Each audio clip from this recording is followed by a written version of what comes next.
Yes, mugamuti abana Uganda mwebale kubanga mutulaba mu Uganda mu Kamoli ye YouTube channel yaffe mwebale kubanga mutu followinga ku Twitter, Instagram, ko Snapchat, ko ne Facebook tubera ko live loud and clear. Onakulwa lero nembozi tulese sindala yamana mwezi kwa ita Ziggy Wine atelezo kubanti muyimbi eyatuvudde mu maaso naye kibuzo kiri nti Ziggy Wine abadde muyimbi abadde ayimbira wa era abadde aina nyimba ki kibuzo kisinga obukulu onakulwa lero Uganda butanga etandika gwali mwezi gwa 2012 Uganda bwatyo yakubwa enchukwe abantu bana Uganda bafune kiyongobero vanno kumanti a praising star gobaita Sarah yatuba ku maaso oluvanyuma kuba nti yali agenze mu kuziika saidi ze Masake yali agenze mu kuziika saidi ze Masake yo yagenda okukomawo nga obulamu si bulungi bwe gutyo omwaka gwe gumu ko tuvira ku mwezi waita Mr X ate nga tuze tulaba abayimbi bangi nga bafa mu ngeri eyewunyisa oba in a weird way nga gwali mwaka gwa 2014 nakuzo mwezi 16 mwezi ogwokusatu twavuyibwako mwezi ko bayita AK47 gwali wa Jose Chameleone ne Plus ne Wizo batu yatuva maso nayenga yafa mumfa eyobukambwe omwaka nga tusemvula dizinatsi batyo bamutomera kusaidiza Victoria Club ekireka batyo naye natuva ku maso nayenga byonna atetegeera ani ali mabega wa bukambwe buno omwaka 2018 nga atandika enako z'omwezi zali around 2 obalumu Feb mwana mwezi kwa ita Moses Radio batu yatuva ku maso nayenga yakubibwa kitebezo kwambo yakubibwa mu bali mu kibaita diba saidi zentebe 2 weeks before bweba ne bavayo ne batugamba nti afudde enaku z'omwezi zali nga 2 Feb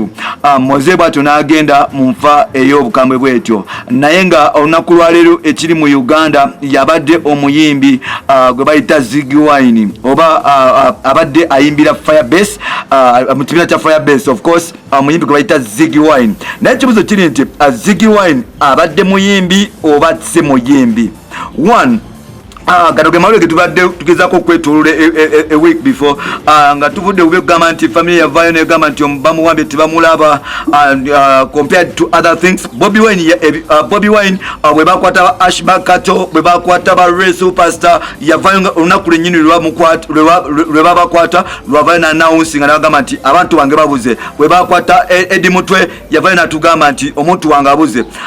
ku Ziggy Wine sibe kibadde Bobby Wine agenzo otugamba nti Ziggy Wine bamuwambye oba yabuze nga yatugamba lwakuna yatugamba lwakutano ngolokuna yabadde mu club kibaita Wave okitegera taina kiyagamba nga Ziggy Wine kitegeeza kwa nti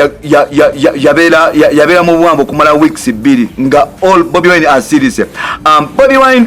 Ziggy Wine yatuvudde ku maaso nava natutegeeza nti Ziggy Wine abadde muyimbi wa Firebase abadde kyaliwe enfanfe naye kufe bameka ababadde bamanyi Ziggy Wine Ziggy Wine abayimbi bonna mu Uganda sikyateeka ntulina obbamanya naye kyewuunyisa ku muyimbi gwe bayita Ziggy Wine nti ye muyimbi afudde nga talinayo kayimba ku video talinayo luyimba lwe yali alikodizeko mu studio yenfa ya Ziggy Wine bwetyo bwe yabadde yewuunyisa abantu era kiteebereza okuba nti si kiteebereza abantu batandise okutankana enfa ya Ziggy Wine nga bagamba nti batugambye nti muyimbi naye ennyimba ze ziriwa twagenze ku YouTube ne tugenda ku internet mbakakensa abaffe bonna twanonyeza ennyimba ne gwe yali abaddeko bakyalire mu studio tetwasanzeyo yadde eddoboozi ya Ziggy Wine twagenze mu video directors ewaba Kim XP ne tugenda buli omu bwe tusubira nti kyaliwa Bobby Wine nfanfe ku Elo simanyi Elo Magic bona tetwasanzeyo video ya Ziggy Wine ekibuzo kiri nti Ziggy Wine abadde muyimbi oba si muyimbi ye Ziggy Wine yawambibwa bituufu bebagamba nti it is political oba nsonga z'abantu eyo